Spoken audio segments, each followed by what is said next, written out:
Bagus, ah? Bagus. Bagus, happy deh. So happy happy. Happy birthday. Oye, compadre, le está diciendo que no, me tira la foto.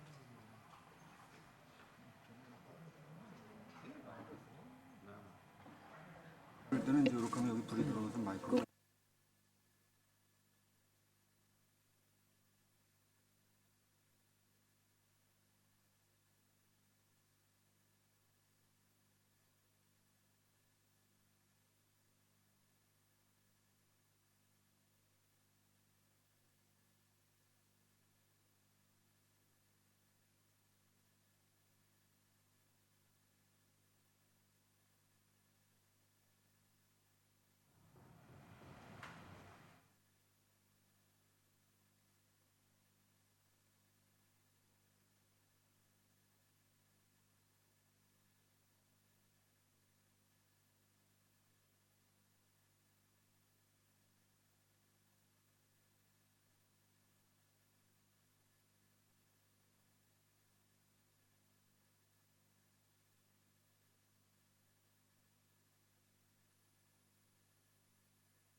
Canada dan Australia.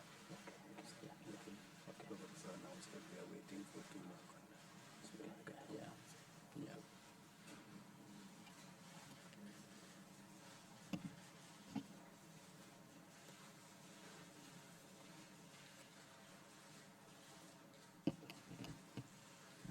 We are waiting for Prime Minister Harper and Prime Minister Tony Abbott.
Bismillahirrahmanirrahim.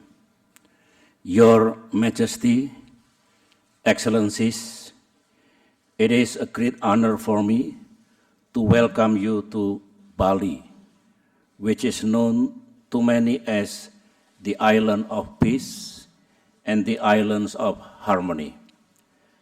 This retreat is our first opportunity to discuss substantive issues on our agenda.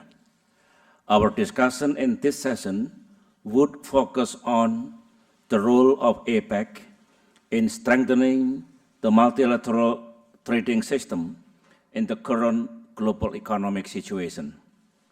Before we begin our discussion, I would like to highlight a number of pertinent issues relevant to APEC cooperation and to our topic of discussion.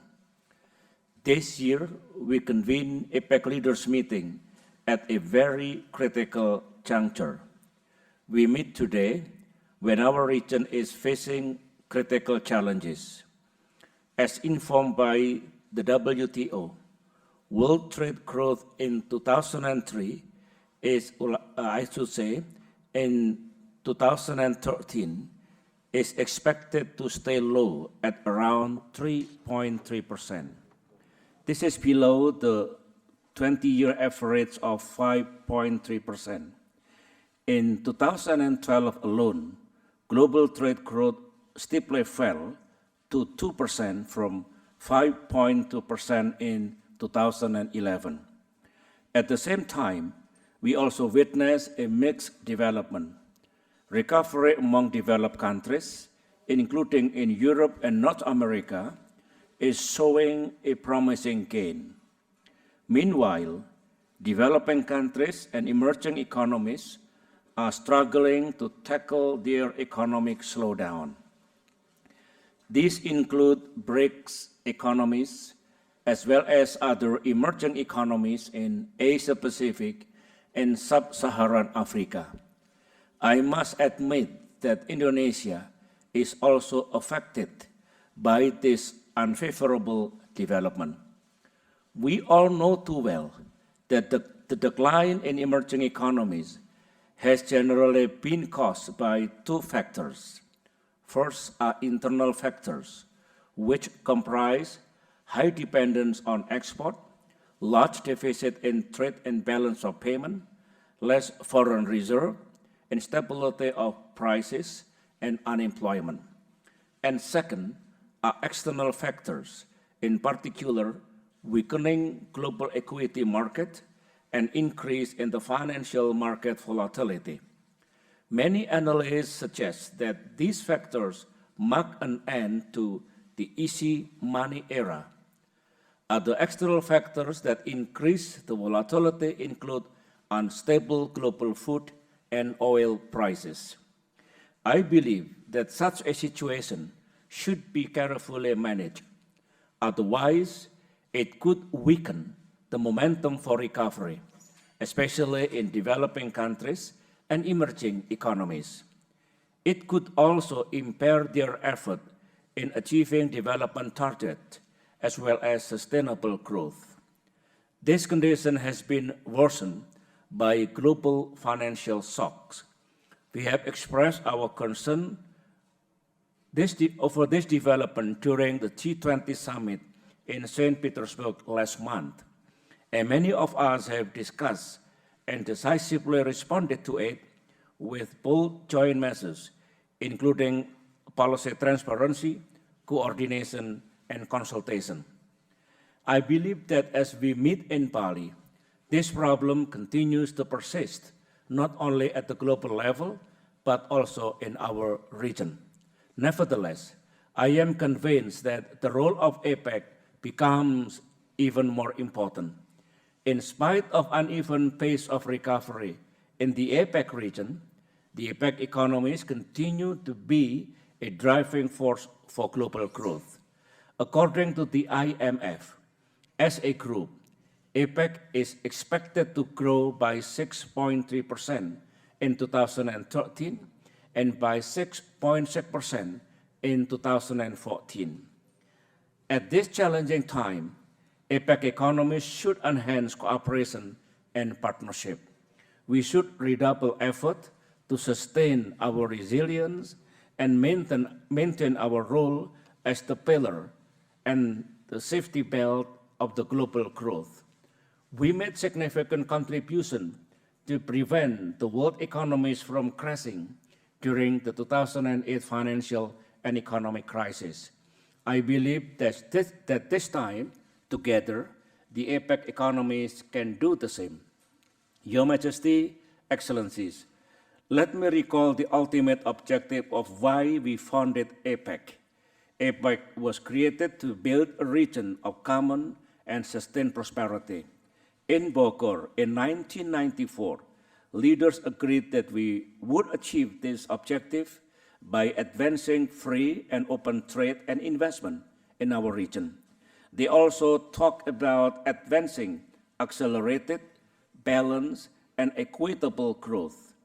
To accelerate the attainments of this objective, and in view of the different level of development within APEC, we included technical cooperation as an important foundation of the Bogor goals. In the past 19 years, this landmark commitment has brought us tremendous progress. Today, regional trade and investment have increased significantly. This has contributed to the increase of the APEC economy's GDP, which now account for 54% of the global GDP. We have the opportunities to make a great impact on the world economy, given the size of our GDP and the amount that we contribute to global trade. Our region has also been able to increase trade volume by reducing tariff barriers significantly. In the past 25 years, since the embryonic period of APEC, average tariffs in our region have declined by close to 70%. We have also seen the cost of conducting business across borders decreased. This has opened more business opportunities and, more importantly, created jobs. Indeed, APEC's engagement with the business community have been an integral part of the APEC process. And our dialogue this morning with the business community is a testament to this. We shall consider APEC's report and its recommendations carefully in our discussion. Despite this achievement, our region still has to respond effectively to some challenges, and I do believe that we all share similar commitment to confront those challenges. This, in my view, is the very reason why we are here in Bali. First, while we have made considerable progress in attaining the Bogor goals, there remains much to be done to achieve the target of free and open trade in 2020. As we strive for the Bogor goals, we also need to ensure an open, rules-based, transparent, and non-discriminatory multilateral trading system.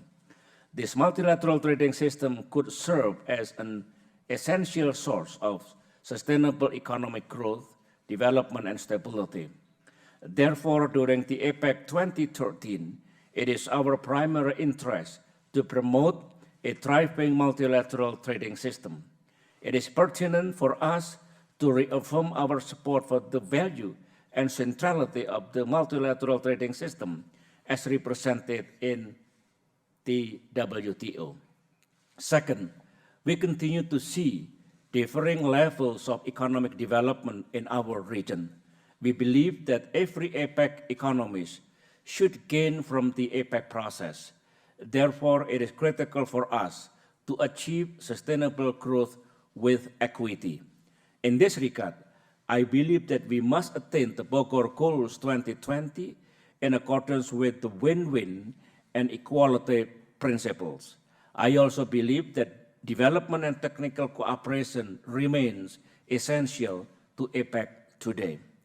And third, we have achieved significant progress in trade and investment cooperation. But now, with robust dynamisms in our region, we have even greater opportunities for achieving more productive and larger trade and investment.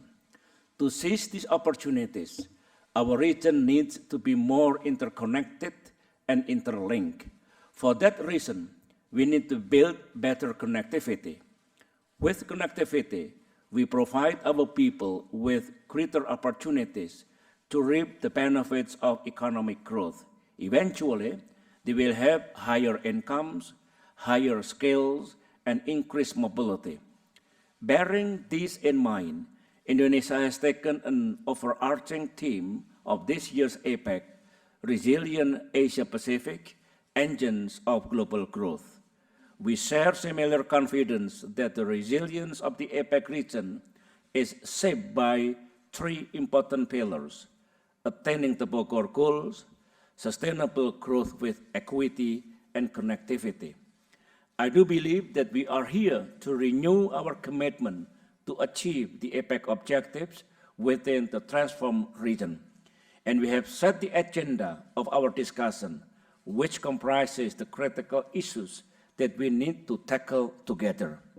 And I hope after today's and tomorrow's deliberation, we could produce an outcome document that outlines our way forward and practical steps to reach our goals. We realize that there are multiple architectures of economic partnerships. Therefore, the issues discussed and decisions reached in APEC should be in synergy and complementary with those of other multilateral and regional processes. For that reason, our APEC agenda carries on some of the salient issues discussed in the G20, and many issues from our discussion will be pertinent for further deliberation in the forthcoming East Asia Summit in Brunei Darussalam. Before we proceed with our discussion, I wish to outline the programs of the 21st APEC Leaders Meeting. The program begins with the first retreat, which will discuss APEC's role in strengthening the multilateral trading system in the current global economic situation.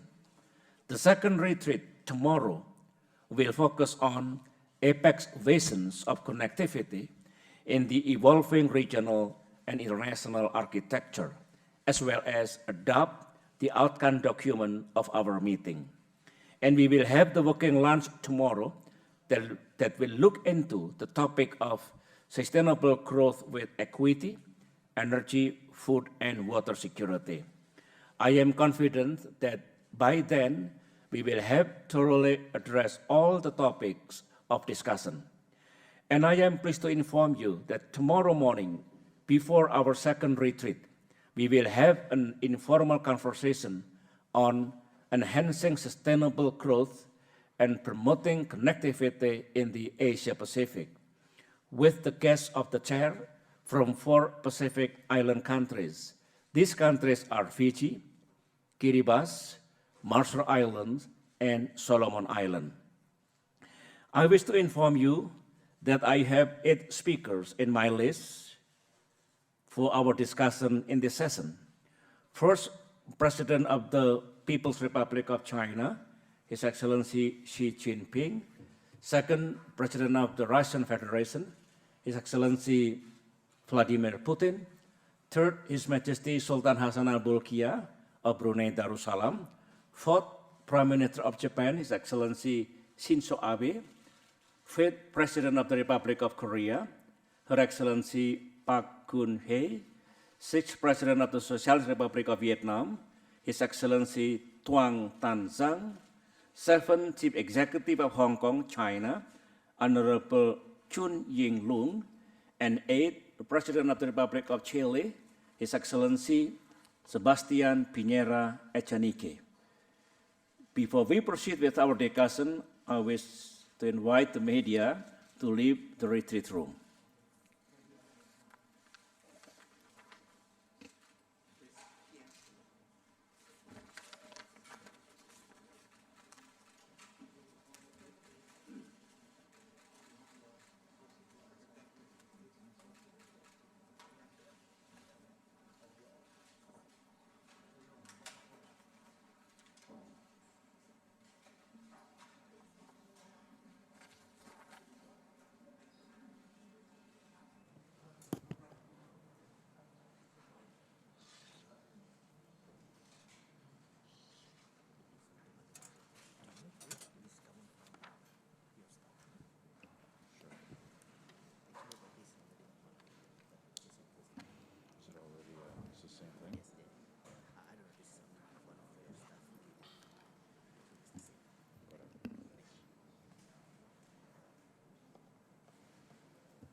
Siap. President will be speaking English. Your Excellency, leaders of economic leaders of APEC. Now I'd like to invite Your Excellency